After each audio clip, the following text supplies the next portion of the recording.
এই মিষ্টি কুমড়োর আগা কেটে এনেছি আমার পাশের বাড়ির থেকে, একদম লকে আগা, টাটকা ডাটা একদম।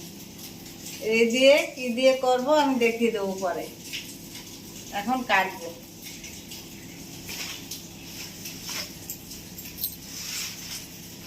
ডাটায় কেটে নিয়েছি আমি, কাঁচা লঙ্কা কটা, আমি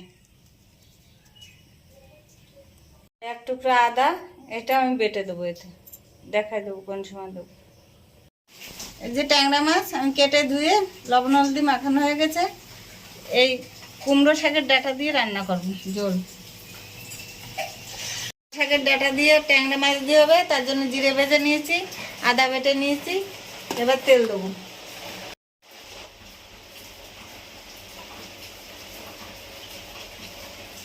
ট্যাংরা মাছ দিয়ে রান্না করব।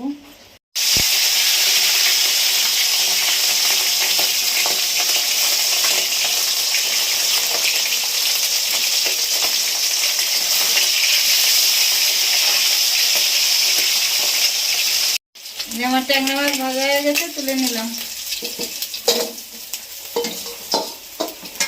এই তেলে দেবো এবার আদা,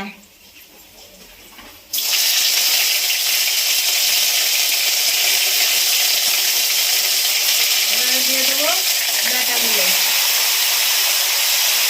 এর সাথে কাঁচা লঙ্কা দেওয়া আছে।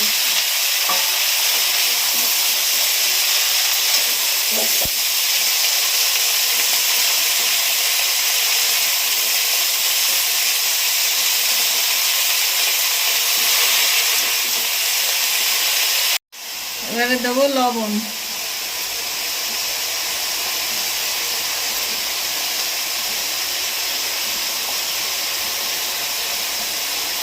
দেবো হলুদ,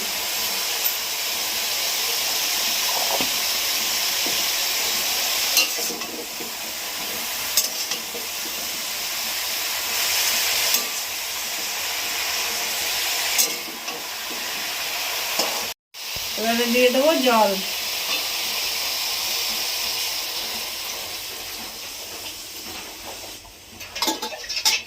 একটু ঝোল ঝোল হবে, নাহলে ভালো লাগবে না। জিরে ভাজা, এই যে কাঁচা লঙ্কা, আর এই অল্প কটা সর্ষে দিচ্ছি।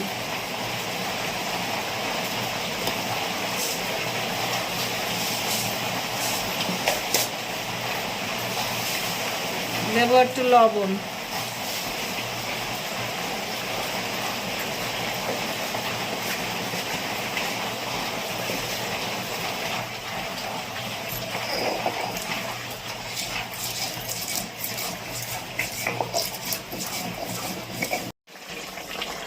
ঝোল ফুটে উঠেছে, মাছগুলো দিয়ে দিলাম।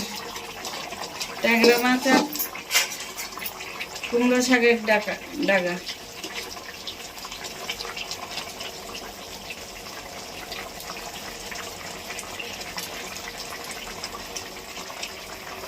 প্রায় হয়ে এসছে, বাটাটা আমি দিয়ে দেবো, সর্ষে, ভাজা জিরে আর কাঁচা লঙ্কা।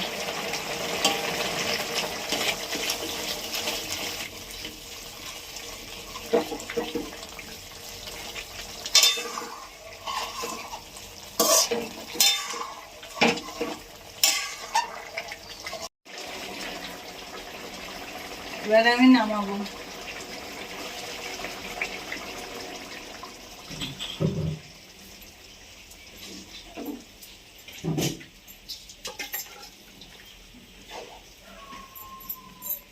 মাছ দিয়ে কুমড়ো শাকের ডগা দিয়ে রান্না করেছি।